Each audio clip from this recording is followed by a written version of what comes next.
Hello, welcome back to my channel, Theater from My View. I am Amanda Washington, and today I'm coming at you with a directing tip. But before we get into it, a few things. One, I post a new video every Friday at noon. So two, don't forget to like and subscribe to this channel because three, next Friday's coming quick, fast, and boom, in a hurry, and you don't want to miss it. All right, are you ready?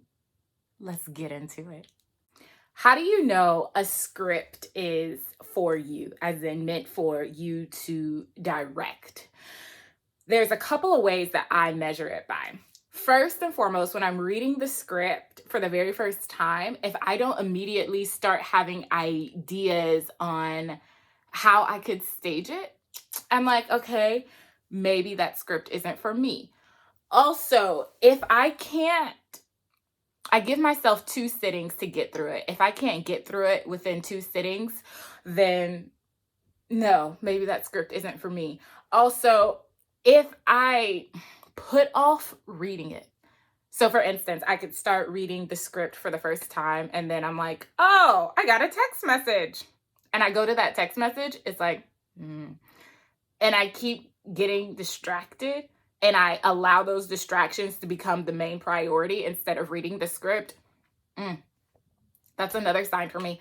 This may not be for me. Something else that I measure it by is when I read scripts, I hear music. I hear the underscore or maybe even like an interlude of just the actor stopping the lines and having a moment to just breathe in and hear music, or the audience hear that music. So they're kind of seeing into the psyche of the character's mind.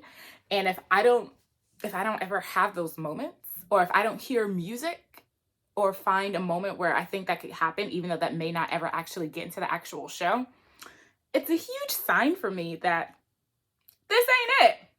This is not the script for me, and that's okay. Not every script is going to be for you. I know one of my colleagues, she mentioned that when she is directing, that she hears the sounds of bodies slapping together. She's a fight director, so it's like when she hears that, she's like, okay, yeah, I'm really jazzed about this piece. Let's get into the rehearsal hall and do it. So that's something that that's her monitor for if this script is for her. So once I figure out that, okay, this script, yes, is for me, I've heard it, I've heard music for it, or I've seen how many different ways I can stage it in my head, then I go on to, am I actually the right person? Meaning, there are certain scripts I don't necessarily need to direct because I don't have a direct connection to that script. In the sense, let's say I was white and the opportunity to direct an August Wilson piece came up. Number one question. I want to know where your connection to the African American community is when you say yes to directing that August Wilson piece. Because majority of August Wilson pieces, and when I say majority, there are white characters, but it centers around the African American story, are for African Americans. So as a white person, what's your connection? Yay, you're an ally. But there's something about when you direct a piece that you need to have some type of direct connection to it that that always guides my compass. And that's not saying you can't direct the piece if you're white, because you may be the only thing that theater can afford or the only person that theater can call. At that point, call a consultant as well, who you should pay, because you want to make sure you're approaching this piece with as much respect and reverence to its history as possible. And yes, you can study the African American culture, but there's no way for you to truly dive and know everything about it. I don't even know everything about my culture, but I have more of an insight just because I live it every day. And so if you are somebody who's not directly in or does have a direct connection, one, ask yourself, should you be doing that? Or could you recommend another director who has more of a direct approach or a direct line to that script? Or, like I said, ask a consultant. But something I learned a couple of weeks ago in a workshop that I'm really loving right now is that there's enough theater to go around for everyone. This idea that this is going to be my big break, this is the only time I'll be able to do this, or this is it, I can't let anybody else have this. That's a very selfish thought, and it's not a very accurate thought. One, we as theater makers have been creating our own way since the beginning of time. So if you really want to work, there's ways for you to create your work and get your work out there. So this is not going to be the only time people will ever see your work. I promise you it's not.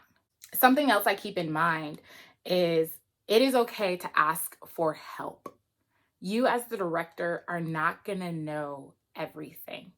And this is along the same lines of asking a consultant, but sometimes the consultant won't be in the rehearsal hall with you. So it's okay to foster that type of community and environment where you turn to your assistant director or you turn to your cast and say, hey, I'm not exactly sure what's going on or why this scene isn't working. Do you all have any insight? It is okay to do that. You want to know why? Theater is collaborative. It is completely okay to ask for help. And I think we need to get rid of this stigma that the director knows all. No, the director does not know all. The director just has the vision. The director is just the one who's executing that vision. It is then up to, I would say, the rest of the artistic team, the rest of the team entirely, to assist in that vision. And a part of that is the director being able to say, hey, I don't understand, or I need some help. Can you help me? So those are just a few of the ways of how I know I am really attracted to a piece and if I should say yes to doing it. Obviously, every show is going to be on a case-by-case basis. Every situation is a case-by-case basis. But those are just some of the ways I like to use in order to measure if I'm the right person. Thank you so much for joining me. I'll see you next week. Bye-bye.